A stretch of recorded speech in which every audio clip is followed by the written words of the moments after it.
ne var? Bu dersimizde bir anda game, bir anda oyunla bir karakterimize düşme efekti vereceğiz. Yani karakter düştüğü anda pat, küt gibi sesler çıkmasını sağlayacağız. İlk başta bize bir tane karakter gerekiyor ve 2 tane yor gerekiyor. Karakterimizi shift ile kopyaladım. Şöyle, bu bizim yorumumuz olacak. Bu da karakterimiz olacak. Şunu şöyle yukarıda çıkarttım. Biraz küçülüyorum, ufattım yani. Ve bunu da y eksenine uzattım. Bu bizim yorumumuz. Karakterimizi şöyle alalım bir. Bunu shift ile kopyaladım. Bunun aşağıda durmasını istiyorum. Şu aşağıda dursun. Evet. Işıklandırmayı da hemen hızlıca ayarlayalım bir. Shift'e. Şuradan GLS'e geçelim. Karakterimize fizik kısmından ya karakter ya da rigid body özelliği verebiliriz. Rigid body ya da karakter. Ben de karakter diyorum ama isterseniz rigid body de diyebilirsiniz. Hiç fark etmez. Karakter diyelim ben. Şimdi P'ye bastım ve karakterimiz Y'ye düştü. Karakter Y'ye düştüyse, yani karakterimiz Y'ye düştüyse bir de buna ileriye doğru bir de ileri ve geri tuş vereceğiz. Yani yön hareket vereceğiz. Buradan Game Logic'e geçtim. Şu sağ ve sol ekranları kapatıyorum. 1.5 ekran yükseltelim. Şöyle kapattık. Buradan klavye bir tane daha klavye alacağız. Şunu kapattık. Kapatalım. Yanlış aldık. Bir tane daha klavye. Bu W ileri gitmesi olacak. W. Bu da S. Buradan pardon S. Hareket. Bir tane daha hareket. Şöyle birleştirelim bir. Buradan Y ekseninde, yanılmıyorsam Y eksenine gitmesi lazım. Şöyle 10 derece. Bu da alttaki de eksi 10 derece olacak. P'ye bastım. W ileri geri. Tamam. İstediğim gibi oldu. Şimdi şunu şuradan ufalttık. Evet, burayı işimiz bitti. Şimdi P'ye bastım. Şimdi karakterimiz ilerleyip düştüğü anda bakın ses çıkması istiyorum ama hiçbir ses çıkmadı. Hiçbir ses yok. Ben buna bir ses çıkmasını istiyorum. Nasıl olacak o? Hemen göstereyim. Yani dersimize konusuna geçerim. Cross'imizi ilk başta şuradaki yol üstüne aldık. Shift'e bastım. Bir tane düzlem seçiyorum. Ve bu düzlemi şöyle üste doğru çıkarttım. Ve buna biraz şu vaziyette Y eksenini genişletiyorum. İstediğiniz kadar genişletin, hiç fark etmez. Bunu bir 5 ekranına bakalım bir. Bu hafiften hizalayayım bir. Aşağı doğru alayım. Aşağı indirdik. İndirebildiğimiz kadar indiriyoruz. Yalnız birbirine değmeyecek. Birbirine değmesini istemiyorum.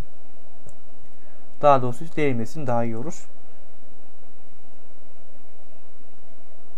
Evet, bu kadar. Şöyle bakın, arasında boşluk var. Evet, bu kadar yeterli. Şimdi buna düştüğü anda ses geleceği için, yani buna ne tür bir özellik vereceğiz? Buradan correction özellik vereceğiz. Correction seçiyorum. Buradan da ses formatını seçeceğim. Hafızada bir tane ses yokmuş. Varsayıyordum. Desktop. Buradan bir düşme sesi vardı. Bir dinleyeyim ya da klavyeden şöyle bir dinleyim yaparım. Sefacı diyelim. Bakın, düşme ses efekti bu olacak. Yani karakterimiz suya düştüğü anda bu ses çıkacak. Yani buradan correction TTG seçtim. Birleştirdim. Şöyle seçtiğim anda evet, göstereyim. Düşme ses efekti çıktı. Yalnız bir sorun daha var. Şimdi P'ye bastım. İlerliyorum. Düştü ve artık ses çıkmıyor. Ama ilerleyip tekrar geri geldiğim anda bakın ses çıkıyor. Yani şuradaki şu renklendireyim bir. Yani düştüm. Bakın hala bu şu mavi şey üstüne duruyorum ben hala. Ses çıkma efekti sağlayan Correction üstüne duruyorum. Hiçbir ses çıkmıyor ama ilerleyip tekrar geri geldiğim anda ses çıktı. Ben istiyorum ki buradaki ses artık çıkmasın. Yani ben buradan şöyle geri geldiğim anda ses çıkmasın. O zaman onu şöyle yapacağız. Burayı küçülttüm ben şimdilik. Buradan da nesne kısaltması diyorum. Şöyle sistemden şöyle kapatalım bir. Yani buradan edit offset diyorum, pardon. Edit offset dedim. Edit offset'ten edit offset'e geçiyorum. Ve şimdi size birleştiriyorum şurayı. Şimdi P'ye bastım. İlerliyorum. Aşağı doğru düştüğü anda bakın yok oldu ama maalesef ses çıkmadı. Peki bu ses niye çıkmadı? Hemen şöyle söyleyeyim. End Bruce, yani offset'e son ver. Bitsin. Artık istemiyorum offset'i. Yani düştüğü anda, yani Correction ikisi uyguladığı anda yok olsun ama ses de çıksın. Ama ses çıkmadı. Peki niye ses çıkmadı? Çünkü ses çıkacak bir offset yok. Bir daha bakalım bir. Şöyle ses, bakın kayboldu ve ses çıkmadı. Çünkü offset kayboldu. Gitti, yani artık sona erdi. Demek ki bu sona eriyorsa benim başka bir şeyde ses çıkması lazım.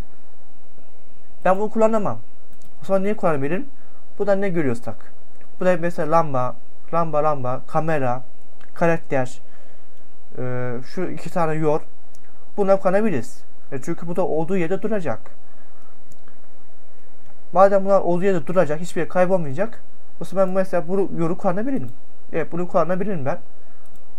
O zaman ben buradaki sesi kapattım. Şuradaki yöre geçmek lazım. Buradaki yöre geçtim. Ben sese soğut diyerek ses seçiyorum. Hafızada var zaten. Düşman dedim. Yani ses seçtim. Şimdi ise buna şuradaki mavi sensörle, bu sensör bizim sensörümüz Correction'ımız yani. Buradaki Correction'la buradaki yorumumuzun bir bağıntı kuracağız.